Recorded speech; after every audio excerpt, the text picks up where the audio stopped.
Hi everyone, I'm Jess aka jkm.doodles on Instagram and welcome to my first video here on my YouTube channel.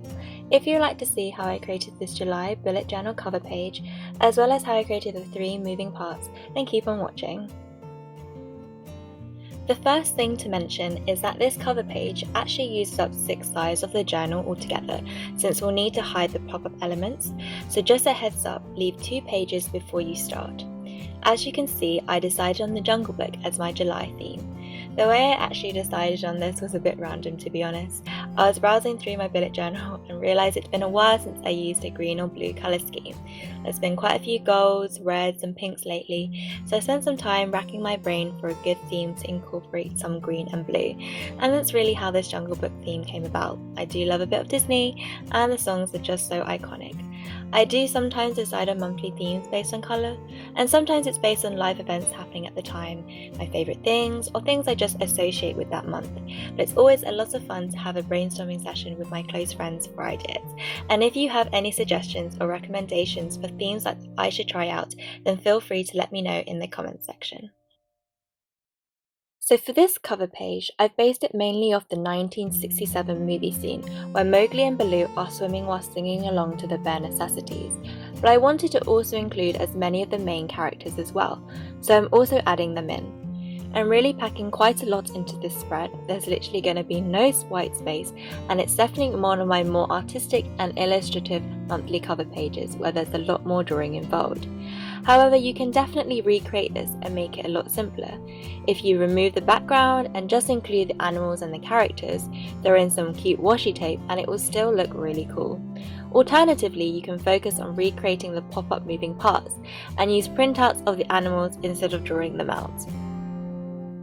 With the outlines, I've used the Muji gel ink ballpoint pen, and all the materials and stationery that I've used will be listed in the description box. I really wanted to keep it all quite sketchy and illustrative, so you can see that the outlines are quite loose and free, and I've just continued to add more and more details, as well as some colour using the Fineliners and Fibre tip pens. I'll be working on the background first, section by section, and then moving to the foreground with the characters themselves. Now that the outline is complete, I've rubbed out all the pencil markings before starting on the colouring. You'll see that I change between colouring pencils quite a lot, using several different shades, as I like to layer up all the different colours in order to build depth and tones. Also, check out the smallest brown colouring pencil ever. I've really overused this colour in so many of my spreads. As we watch this time lapse, and since this is my first YouTube video, I thought I'll answer a couple of questions for you to get to know me a little bit better. I've already spoken a bit about my bullet journal theme inspiration, but how did I actually get into bullet journaling in the first place? For me, I've always liked having a planner to organise my day. I need to have that daily to-do list, and although I do use the calendar on my phone, sometimes nothing beats good old pen and paper in my opinion. I can't remember exactly how I discovered the world of bullet journaling, but I'm sure it would have involved watching Amanda Rachley on YouTube, of course. But I do remember that I never found the perfect pre-made planner for myself. I would either use only certain sections of it, or I didn't like the layout enough. So I basically wanted to make my own, customised to my individual style. Initially, my bullet journals were pretty simple and simply just got the job done by allowing me to plan out my day and write out my to-do list how I wanted. I would only doodle something for the monthly cover pages and nothing else, but this year I've really tried to make my bullet journal both my life organiser and my art sketchbook. This current bullet journal has definitely been my favourite by far, and I'm really happy with how the spreads are turning out. I feel organised and productive while still having that creative outlet. I feel like I finally found my feet in how I want to bullet journal, but it's still really interesting to look back and see how this whole journey over the 3 years has evolved. Now I'm bringing in the blue and the green finally with the sea and the sky. I'm shading really quite lightly and allowing the different shades of blue to build up slowly, pressing just a little bit harder under the lily pads and rocks to create the sense of shadows. I'm trying to follow this photo from the movie scene as closely as I can, and I noticed that the sky and the sea are blended really nicely together, creating this sort of seamless culmination of blue and green as the background, so I really want to try and emulate that here as well. I'm using colouring pencils, but I feel like using watercolours would also look really cool for this. Now for the rock, I try to picture where you expect the shadows to be, and then again using several shades of grey, I layer up the tones to add that dimension. My top tip for colouring would definitely be to do it lightly and slowly, because it's a lot easier to add dark tones and shadows than to add light tones and highlights. So once you've coloured too much, it's a lot more difficult to bring back the white and light tones. So colouring gradually allows you just to control this a little bit better, because sometimes it's very easy to get carried away and overdo it, and I've definitely made that mistake before. I can then finish off the final details with the Fineliners as well.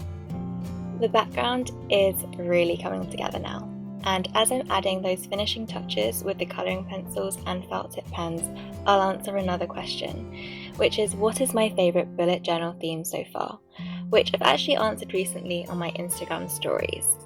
I'm sure anyone else who bullet journals would agree that it's very difficult to choose, but I decided on my February 2021 dim sum theme as my top choice, my October 2020 London theme in second place, and my July 2020 sweet shop theme in bronze position. These themes bring back such happy creative memories for me. And I always love a food theme, and I feel like everyone else does too. My posts always seem to do a little bit better when there's food involved. I find it really easy to come up with food themes that I want to do, but then I'm like, no, I need some more variety in my themes. So I tell myself to hold off on the food for now and just add it to my ideas list. Does anyone else have like a list of 10 food theme ideas and like 2 in the other category? Because that's definitely me. My last question will be, what bullet journal am I using? So this is an A5 dot grid journal in the colour navy from a UK business called the InkPot. They provide customizable journals, and mine has been customized with a gold foil rose on the cover. I really love this personalization feature and how their journals are of such a high quality yet still super affordable. You can check them out on Instagram at the InkPot UK. We're at the stage where we can finally bring some colour and life into the characters. So starting off with Bagheera, who I think has black fur, but in various images I've seen it looks slightly more bluish black. And this also reminds me of the story of when I learned how black is an artificially produced colour. My art teacher was really against us using the colour black. Instead, we should have been blending our colours into the colour black rather than whipping out the black paint or black pencil. So I've just blended a little bit of the black pencil on top of the navy blue to create Bagheera's fur, but I'm still letting that navy blue tone come through. Now for Shere Khan, look at him sitting there proud. To be honest, I've actually drawn him to look quite happy there. He doesn't really look much like a villain there, but oh well. I'm drawing on the stripes first in Fineliner pen because it's a lot easier to colour on top of pen than vice versa. And although you can't really see it with the time lapse, when I'm colouring, instead of using a continuous back and forth motion, I'm doing these short, brief, fast strokes to try and create some sort of fur-like texture. And it's also okay to go slightly beyond the lines and let some of the orange into the white part of his fur as well. And last but not least, we have Car. So I'm just colouring in the snake skin and the coils, and let's not forget King Louis's 4 fingers hidden in the top corner on the right hand side. And with that, the background is all complete and we can finally move on to the moving parts. The idea is that Car will be moving up and down, King Louis the monkey will be swinging, and Baloo and Mowgli swimming side to side. In advance, I drew out these characters on card and then cut them out, leaving a little bit of a border which I then coloured in to blend in and match the background. To make these pop-up elements, I'm using relatively thick card so that the moving piece will hold over time and remain strong and sturdy. You'll also need a craft knife, craft mat, a pair of scissors, some glue, and a ruler on hand as well. The pop-up mechanism is the exact same for Car and Baloo. They'll simply just be moving in opposite directions, whereas the mechanism for King Louis is slightly different.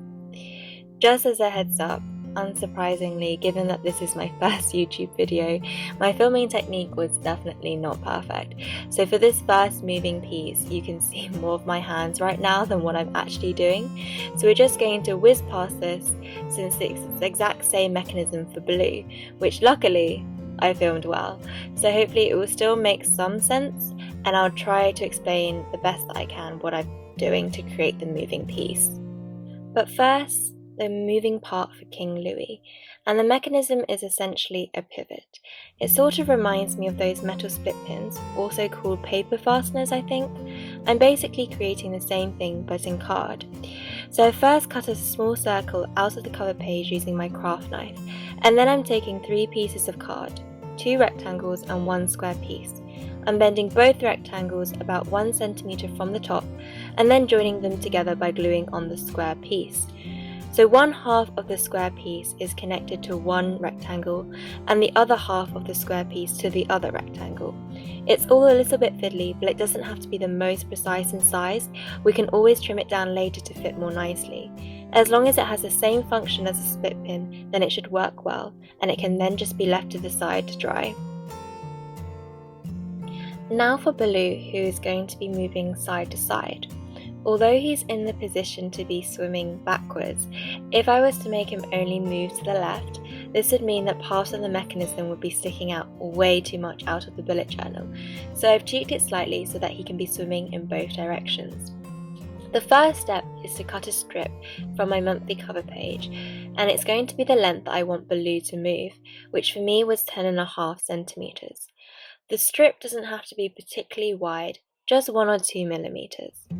Then I'm taking again 2 strips of card, which I've cut in advance. I'm gluing the end of the longer piece to the middle of the shorter strip to create this T shape. Then bend the right half of the shorter strip over so that the fold is on the exact halfway mark on the longer strip, and then repeat for the left half. Then just glue those folds down, and that's essentially it for this moving piece. And I made the exact same thing for Car, but it was just a slightly smaller version. Once all the pieces are dry, we can test out the moving parts to check that they move smoothly and properly without getting jammed before we stick on the character pieces. Just thread the moving piece through the strips in the cover page that we've cut out. Initially, I was thinking of placing Car a little bit higher, but then the mechanism wouldn't work so well, so I'll adjust for that by drawing on the extra part of Car's body into the background. Also, I've made a small semicircle marking on the edge of the page, which I will cut out to allow a gap for me to pick up and use the moving piece more easily. For Baloo, as I mentioned, I had to make some adjustments since the piece for Baloo is so big. In order to allow Baloo to move even a little to the left, I'm not placing the moving piece in its furthest left position. Instead, I've left a gap of about those 5 grid spaces. Again, I'm drawing a semicircle on the edge of the page, which I will cut out. Once all the necessary adjustments to the mechanisms have been made, the character pieces can finally be glued to the moving pieces. And again, I keep checking and testing that they work well. For the finishing touches, as well as adding the July title, I've coloured in the visible moving parts just to camouflage them. Also, since part of the balloon mechanism sticks out, I decided to fold it into the page and again colour it in to blend in with the background, so that it can simply be opened up in order to use the moving part. Like I said at the beginning of the video, this cover page uses up 6 pages, and here's why. We'll be gluing the pages before and after this cover page in order to hide those moving parts, and that's the final step. Make sure everything is all nicely glued, but remember, don't glue too closely to the moving pieces, otherwise they'll become easily jammed and you won't be able to move it well. And ta-da! There we have it, my finished July cover page based on the Jungle Book. I would absolutely love to see any recreations. Just tag me at jkm.doodles on Instagram or use hashtag jkm_doodles. I definitely have a new appreciation for people who make videos like these. For me, it feels like I spent longer editing the video than creating the cover page in the first place. So I really hope you like this video. Make sure you hit the like button if you did, comment below, and if you would like to see more from me, don't forget to subscribe and hit the notification bell. Thanks again for watching, and I'll see you in the next one. Bye!